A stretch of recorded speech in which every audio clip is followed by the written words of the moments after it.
I was born in Newport News, Virginia, but then moved to North Carolina when I was probably 3. I love North Carolina. The mountains are here and the beach especially is here. And then, we're in the middle so we can go either or. Well, for the last 22 years, I've been a teacher. I was a middle school teacher, math teacher, for 15 years. And then I moved to the high school and I was a math 3, algebra 2, geometry, math 3 teacher at the high school for 7 years until I've taken this past year off. I miss my kids and I miss the people I work with.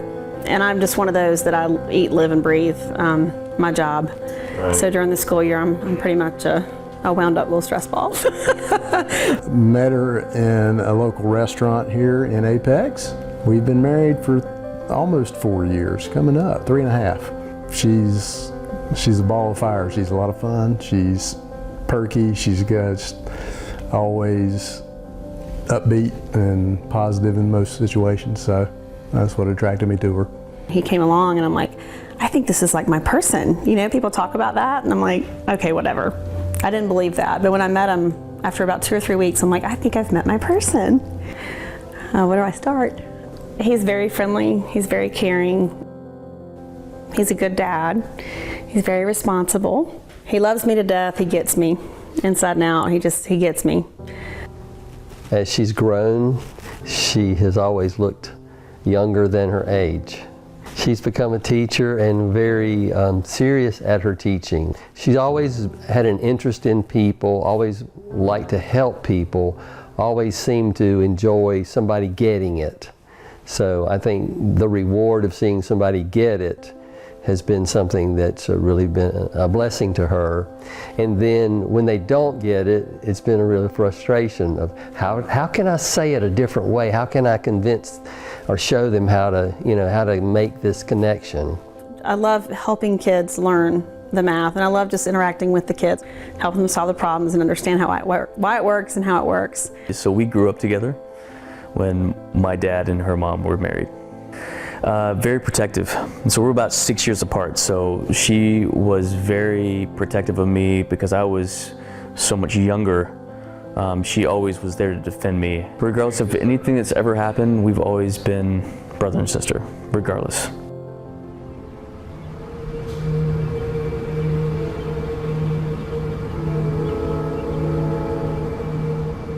I was going to have dinner for my girlfriends and teacher friends that I work with on Saturday night. I was planning to cook for them, kind of start the new year, the new school year off.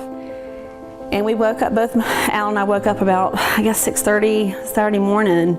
I remembered I hadn't texted a girlfriend of mine about what to bring for dinner, and she has small kids, so I knew she'd be up soon. So I wanted to go ahead and tell her, bring an appetizer, whatever, and then we went back to sleep. It was going to be a lazy Saturday morning. And we laid back down and were dozing, and I heard a strange noise coming from her right behind me, and I turn over and she's blue and gasping for air. It was only 28 minutes from the time she had texted her friend until I'm calling 911 and couldn't find a pulse. Well, I first tried to revive her. I was yelling her name and then shaking her, "Jennifer, Jennifer, wake up." And her eyes were glazed over, though she was not able to focus. She just wasn't there at that moment. So my instinct was to call 911. I knew I needed to get help as quickly as I could before even trying to start CPR. I knew that's what I had to do first.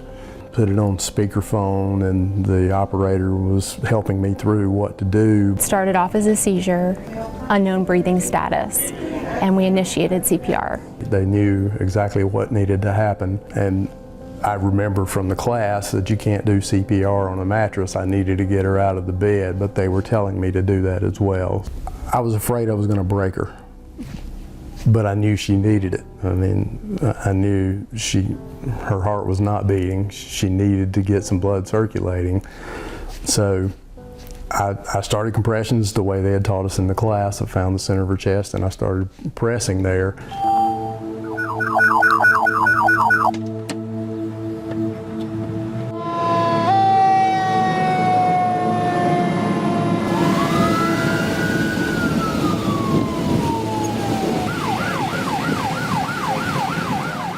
The period I had to do CPR was not that long when I heard the fire truck out front. So, And that's reassuring, absolutely, for both parties, us on one end and them on the other. You want to make sure their door's unlocked so that they can come right in and help.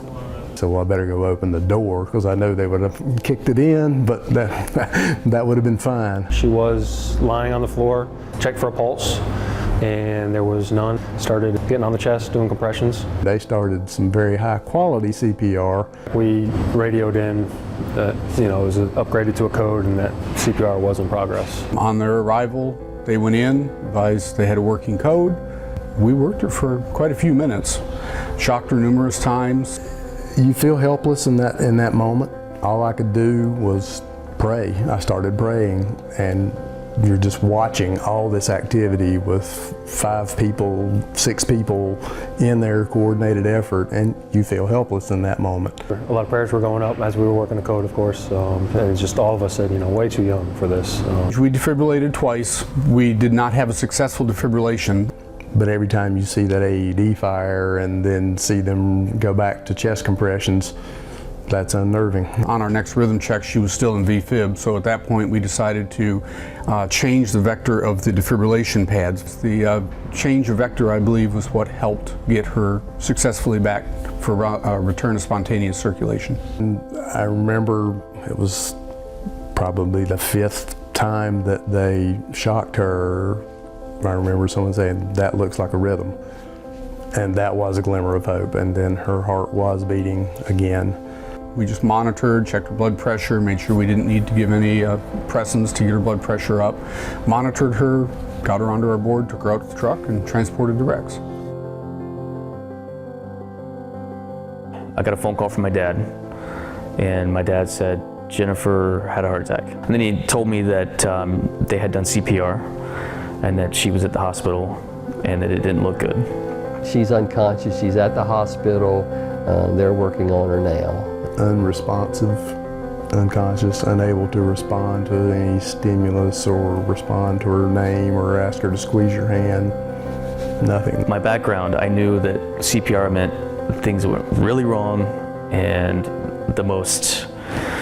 probably the worst thing that could possibly happened, and you had to work from that point. And then I remember him telling me that Alan had started CPR on her, and that was a little comforting.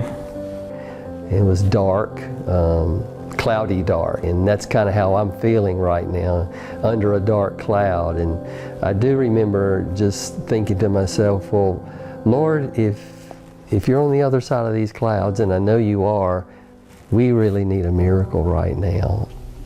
You start to think about the finality of life in general. You start to think about, what am I going to do with all types of things in your life? She started to try to pull out her tube, and then she tried to kind of get out of bed, and she was trying to figure out what was going on. That's when I was like, okay, well, maybe her brain is working well at this point, and that's a good sign. I was even more amazed, that she was even still alive, much less, a possibility of her recovering.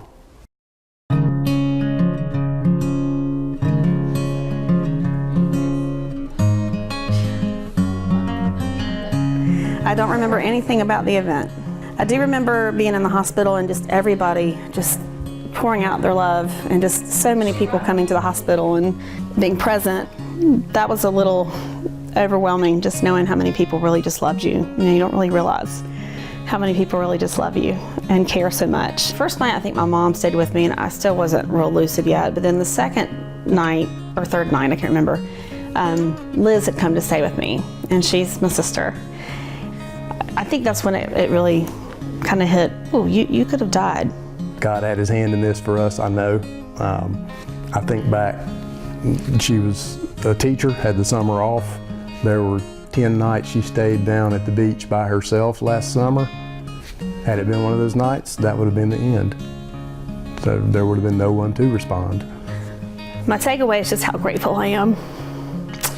I'm very blessed to have the people in my life that I do. Overwhelming. Even just one call like this, knowing the outcome, knowing that someone so young still has so much life to look forward to.